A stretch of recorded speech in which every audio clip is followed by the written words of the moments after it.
ஏப்பா என்ன இன்னைக்கு பன்னெண்டாவது ரிசல்ட்டுப்பா வாப்பா போய் பன்னெண்டாவது ரிசல்ட்டுன்னா நான் என்ன பச்சை எழுந்துருக்கேன் என்ன கூப்பிட்றேன்? பன்னெண்டாவது பசங்கள்கிட்ட போயிட்டு ஜாலியாக கேட்பேன் என்ன மார்க் வாங்கியிருக்கீங்க என்னன்னு ஜாலியாக போயிட்டு.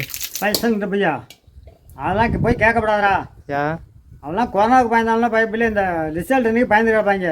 யா எதுக்கு பயப்படுறோம்? ஒன்னாட்டம் உள்ளவங்களாம் வந்து கேட்பானு தான் என்ன மார்க்குன்னு. அதெல்லாம் காலகாலமாக நடக்கிறது தான். ஒருத்தன் பன்னெண்டாவது பரிச்சை எழுதியிருக்கானா போய் கேட்கறதுல போய் கேட்கறது தான். ஒன்றை திருப்பி கேட்டா என்ன மார்க்கு நீ எடுத்தேன்னு கேட்டால் என்ன பண்ணுவேன்? அதுக்கெல்லாம் என்ன பண்ணுறது? அதுக்கு என்ன நீ சிரிச்சிட்டு வருவ? உனக்கு என்ன சூடு சொன்ன இருக்கா? எனக்கு அந்த இடத்த அவமானமாக இருக்கும்.